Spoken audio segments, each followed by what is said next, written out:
All right, we want to take a look at another derivative rule called the chain rule. And the chain rule applies when you have a composition of functions. So you have f of g of x. You take x, you plug it into g, you take the result of g, you plug that into f to figure out what the y value is. Okay, and then how do you take a derivative of such a combination of functions?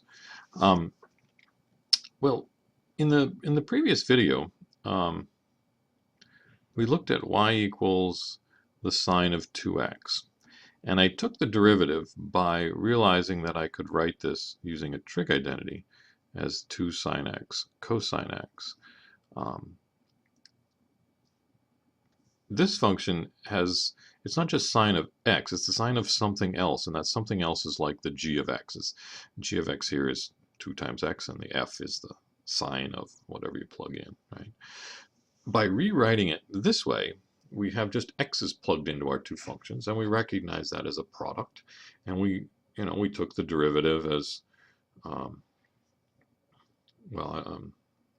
it turned out to be 2 cosine squared x minus sine squared x. You can go back and watch the previous video on how we got that, and then we realized that, hey, this is a trig identity here, and we can write this as y prime equals 2 times the cosine of 2x. Right?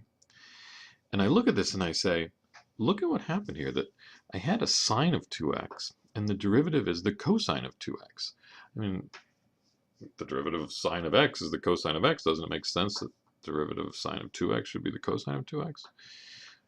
Well, maybe it makes some sense, but it's not entirely right because it's 2 times the cosine of 2x. And the 2 comes from right there when you do that trig identity. But also I see this graphically, because when I look at a sine curve, I know a regular sine curve has slope 1 as it passes through the origin here.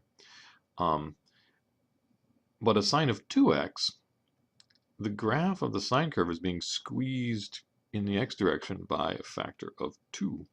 So it's not going up any higher or down any lower, it's just doing it twice as fast. So what happens is you end up passing through the origin now with slope 2. And one cycle going up to 1 and down to 1, negative 1 there, happens from 0 to pi, right? It's squeezed by a factor of 2 in the x direction. So when I look at the slopes now, and I try to look at what the derivative looks like, I'm starting off not with a slope of 1, but with a slope of 2.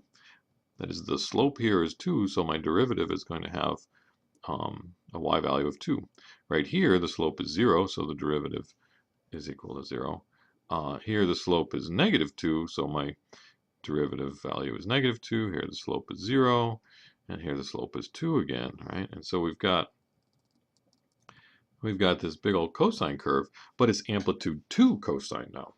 It's still repeating just as often as the sine curve, right? The period here was pi, the period here is pi, so it's still a cosine of 2x, but it's amplitude 2. Things are steeper for this sine curve than they were before the 2 squeezed it in. Okay, so because the input is behaving differently, the derivative ends up having the effect of it there. And notice that this 2 is actually the derivative of what was inside there, inside the 2x. So you took the derivative of the sine x, leaving the 2x in there, but then you multiplied by the derivative of the 2x. And that's exactly what the chain rule is. Here it is, the chain rule. Let's pick blue. The chain rule says if you've got y equals f of g of x, then y prime is f prime of g of x times g prime of x. So this is saying take the derivative of the outside function, leaving the inside alone, but then multiply by the derivative of the inside function. Let me say that again. Take the derivative of the outside function, leaving the inside alone, and then multiply by the derivative of the inside function. Okay, let's do an example. Here's another example, e.g. I want y equals, let's use the sine again, sine, this time say sine of x squared. Um, y prime is, so the inside function is x squared, the outside function is the sine. The chain rule is saying start on the outside. So say the derivative of the sine of something is going to be the cosine of that something. Notice I've left the inside alone, but now I need to multiply by the derivative of the inside. Right? So this is equal to cosine x squared times 2x. Now I usually won't leave it that way because if this is written behind, sometimes people combine these together, but this x squared is inside the cosine and this is multiplied afterwards. So my tendency is to write that out in front. So this is 2x times the cosine of x squared. Okay.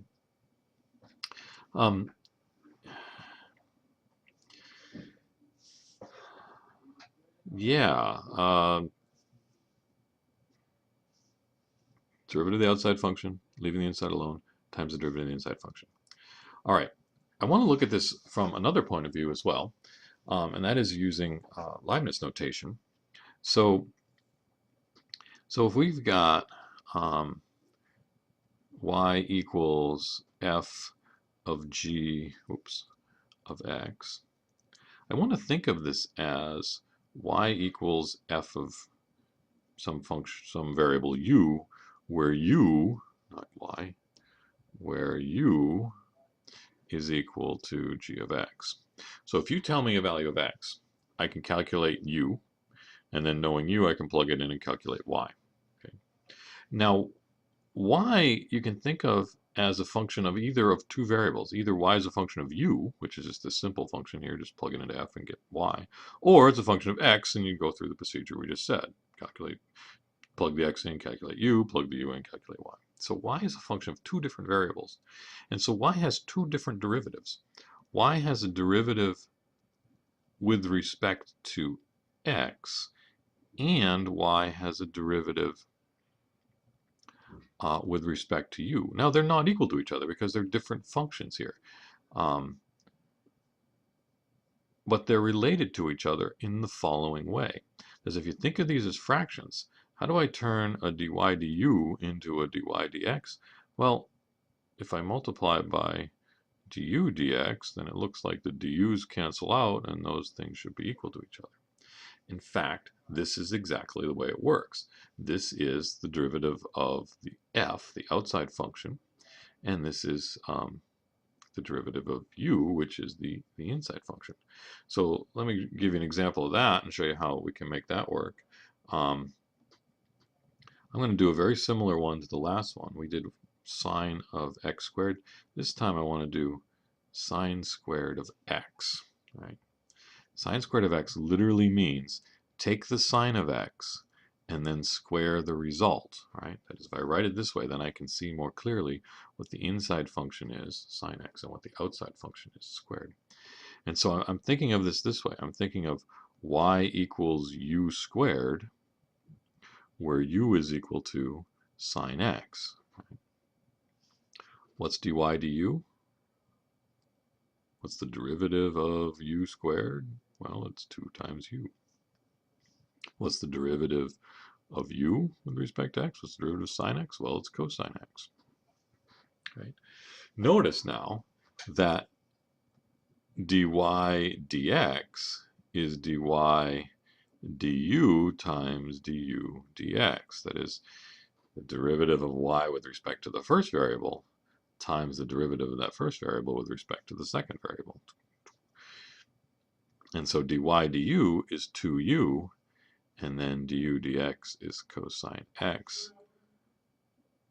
Now we're not done because we got both u's and x's, but notice u is equal to sine x. And that right there is the leave the inside alone. That is, I don't change what u is. So when I plug back in, u is still sine x. So this is 2 sine x times cosine x. If I look at this from the point of view of the prime notation there, the way we were doing it before, let me do this problem again. I've got y equal to the sine of x squared. Y prime is, I'm going to take the derivative of the outside function. The outside function is something squared. So that's a power rule. 2 times that something to the first power. Right? Then the chain rule says multiply by the derivative of what's inside. Well, the derivative of sine x is cosine x. And I end up in the same place, 2 sine x cos x. Okay.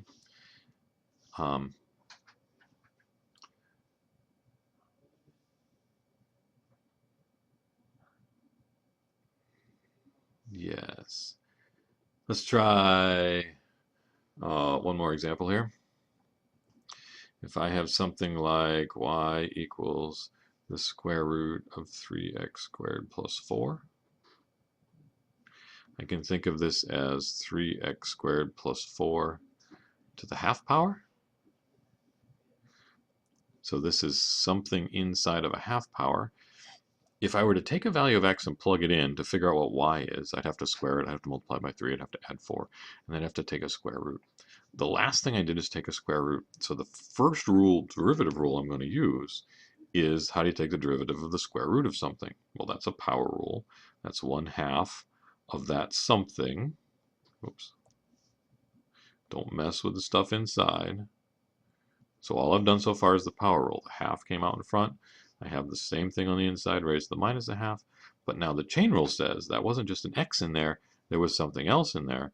And so you have to multiply by the derivative of all that stuff that was inside. So I end up with, whoa, what just happened? 1/2 3x squared plus 4 to the minus 1/2 times 6x plus 0, right? Anyway, that could be simplified or not, but let's simplify it. The 2 and the 6 canceled, leave a 3x on the top, and you've got a square root of 3x squared plus 4 on the bottom. Okay. The chain rule. What do I got? 3 minutes. Okay, let's do this one again using thinking of it the other way, because some of you will like one way, some of you will like the other. So I've got y is the square root of 3x squared plus 4. I'm thinking of this y is the square root of u, where u is 3x squared plus 4. Okay. dy du is 1/2 u to the 1/2, no, to the negative 1/2, and du dx is 6x.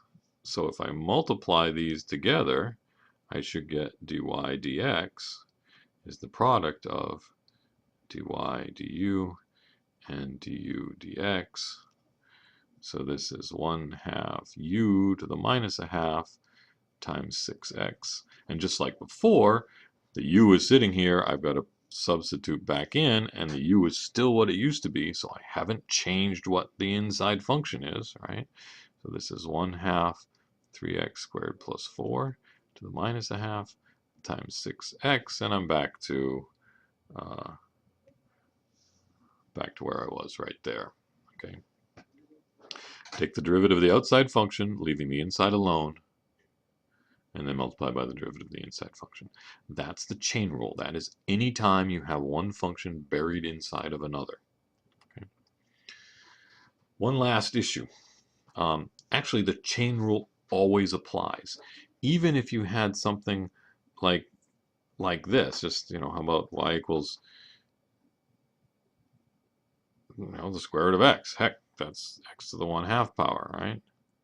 You can say y prime is 1/2 x to the minus 1/2 times the derivative of what's inside. Well, what's inside now is just an x, and the derivative of x with respect to x is equal to 1. So even though we haven't mentioned it before, actually, the chain rule is always there. It's always the last thing you do. Multiply by the derivative of what's inside. Right? You've already taken the derivative of the outside function. Now you multiply by the derivative of what's inside. If what's inside is just an x, then it just pops out a 1, and you're all done. Okay? There we go. There's the introduction to the chain rule.